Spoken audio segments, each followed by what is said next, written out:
Start out with the face frame down and apply a bead of glue into the dovetail groove. Slide the left and right cabinet walls into the vertical grooves. Don't forget to wipe any excess glue. Now slide the top and the bottom of the cabinet into place using the groove on the side of the cabinets. Flip the cabinet upright and slide the back wall into place using the grooves on the cabinet walls. Turn the cabinet onto its front and use pre-existing holes to secure the back of the cabinet to the top and bottom lips.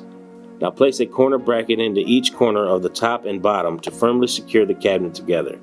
Each bracket will be fastened down using 3 screws.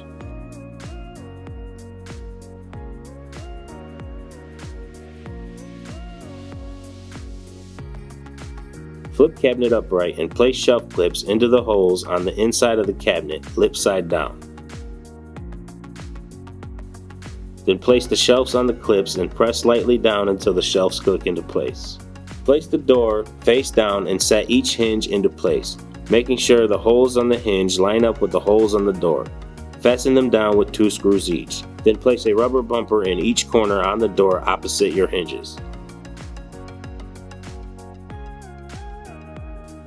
Now place your door with attached hinges to the inside lip of the face frame and attach them to the cabinet using pre-existing dimples on the face frame.